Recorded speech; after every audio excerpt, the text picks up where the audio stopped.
અમુક એવા લોકો છે જેને ખબર નહીં હોય કદાચ કે ઇન્ડિયાથી અહીંયા બર્લિનમાં આપણે યુનિઆસિસ્ટ આવે ને એમાં ડોક્યુમેન્ટ સેન્ડ કરવાના હોય, તો એના હાટું આ છે DHL ડેહા હેલ. આ છે DHL કરીને. એટલે DHL છે ને એ સારું છે, ફાસ્ટ છે. કદાચ તમે ઘરે ન હોય તો એ તમારે અંદર એક કાપલી નાખીને જાય. એ કાપલી આપણે પછી મોટા પેક સ્ટેશન હોય ને અહીંયા, એટલે ત્યાંથી તમારે લઈ આવવાનું. અને બીજી ઘણી કંપની બીજી ઘણી છે અહીંયા, એટલે એમાંથી અમુક આવે હેરમેન્સ.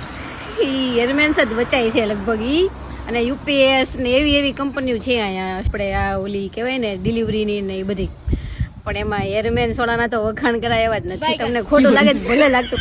મારા સિટીમાં એવું છે કે બધે ઈ મળે જ કપડું. હું રહું છું ને ત્યાં હેરમેન્સ વાળા પેલા આવે, ઘર જોઈ જાય, પાછા વહી જાય, પાછા બીજા દિવસે આવે, પછી તો એ ઓલી કાપલી તો નાખતા જ નથી. એટલે તમે અપડેટ લાવો હેરમેન્સ વાળા. DHL વાળાનું વેબસાઇટમાં તમે જે ટ્રેકિંગ કરો ને, એટલે ડાયરેક્ટ એમ કે ને કે 12 થી 1 માં, એટલે એ આવી જ જાય 12 થી 1 માં. એને ફાસ્ટ ડિલિવરી છે જો. અને હેરમેન્સનું હા તમારું આ સારું છે, એટલે સારું કહું જ છું.